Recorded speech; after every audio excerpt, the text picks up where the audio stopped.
ನಮಸ್ತೆ. ಇದು ನಾನು ಮೊನ್ನೆ ಒಂದು ಚಿಕ್ಕ ಸ್ಟೋರಿನ ಕೇಳಿದೆ. ಆ ಸ್ಟೋರಿನ ನಿಮ್ಮ ಹತ್ರ ಶೇರ್ ಮಾಡ್ಕೊಳ್ಬೇಕು ಅನ್ನಿಸ್ತು. ಹಾಗಾಗಿ ನಾನು ಈ ವಿಡಿಯೋ ಮಾಡ್ತಾ ಇದ್ದೀನಿ. ಸ್ಟೋರಿ ಏನಂದ್ರೆ, ಒಂದು ಊರಲ್ಲಿ ಒಬ್ಬ ಗ್ರಾಮಾಧಿಕಾರಿ ಇರ್ತಾನೆ. ಆ ಗ್ರಾಮಾಧಿಕಾರಿ ತುಂಬಾ ಉದಾರಿ ಸ್ವಭಾವಿ, ಬಂದವರು ಸ್ವಲ್ಪ ಅಯ್ಯೋ ಪಾಪ ಅನ್ನೋ ಮನಸ್ತತ್ವದವನೇ. ಆ ಊರಲ್ಲಿ ಒಬ್ಬ 3 ಜನ ಭಿಕ್ಷುಕರು ಬರ್ತಾರೆ.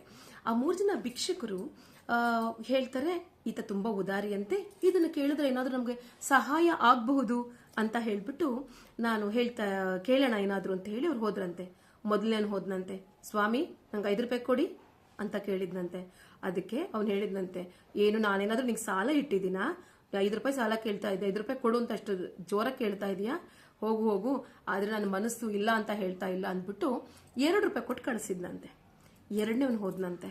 ಎರಡನೇ ಭಿಕ್ಷುಕ ಹೋಗಿ, ಸ್ವಾಮಿ ನಾನು 3 ದಿನ ಆಗಿದೆ, ಏನೂ ತಿಂದಿಲ್ಲ, ನಿಮ್ ಕೈಲಾಗಿದ್ದೇನಾದ್ರೂ ಇದ್ರೆ ಕೊಡಿ ಅಂತ ಕೇಳಿದ್ನಂತೆ.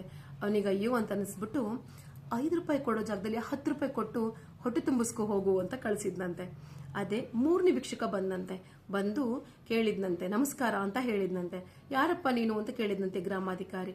ಏನೂ ಇಲ್ಲ ಸ್ವಾಮಿ, ನಾನು ಹೀಗೆ ದಾರಿ ಹೋಗ್ತಾ ಇದ್ದೆ, ನಿಮ್ ಬಗ್ಗೆ ತುಂಬಾ ಕೇಳಿದ್ದೆ, ನೀವು ತುಂಬಾ ಉದಾರಿಗಳು ಅಂತ ಕೇಳಿದ್ದೆ, ಆಮೇಲೆ ನೀವು ತುಂಬಾ ಒಳ್ಳೆ ಮನಸ್ಸಿರೋರು ಅಂತ ಕೇಳಿದ್ದೆ, ಹಾಗಾಗಿ ನಾನು ನಿಮ್ಮನ್ನ ನೋಡ್ಕೊಂಡು ಹೋಗೋಣ ಅಂತ ಬಂದೆ ಅಂತ ಹೇಳಿದ್ರಂತೆ ಆ 3ನೇ ಭಿಕ್ಷಕ. ಅವಾಗ ಗ್ರಾಮಾಧಿಕಾರಿ ಹೇಳಿದ್ನಂತೆ, ಅಯ್ಯೋ ಹೌದಾ, ಊಟ ಟೈಮಿಗೆ ಬಂದಿದ್ಯಾ, ಊಟ ಆಗಿದ್ಯಾ ನಿಂದು ಅಂತ ಕೇಳಿದ್ನಂತೆ. ಇಲ್ಲ ಆಗಿಲ್ಲ ಅಂದಂತೆ.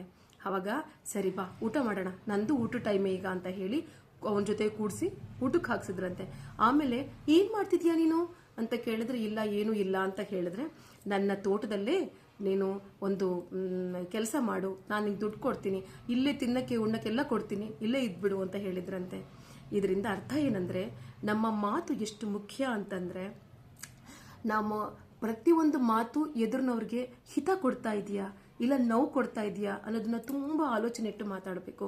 ಮೊದಲನೇವನು ಅಹಂಕಾರದಿಂದ ಮಾತಾಡ್ದ, ಅವನಿಗೆ ಕೊಡೋದಕ್ಕಿಂತ ಕಡಿಮೆ ಪಾಲು ಬಂತು. ಎರಡನೇವನು ಸ್ವಲ್ಪ ವಿನಯವಾಗಿದ್ದ, ಅವನಿಗೆ 10 ರೂಪಾಯಿ ಬಂತು.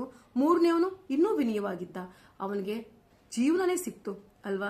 ಸೊ ನಾವು ವಿನಯ ವಿಧೇಯತೆಯಿಂದ ಇದ್ರೇನೆ ಜೀವನ ಗೆಲ್ಲಕ್ಕೆ ಸಾಧ್ಯ ಅನ್ನೋದನ್ನ ಈ ಕಥೆ ನಂಗೆ ತುಂಬಾ ಇಷ್ಟ ಅನಿಸ್ತು, ಹಾಗಾಗಿ ಶೇರ್ ಮಾಡಿದೆ.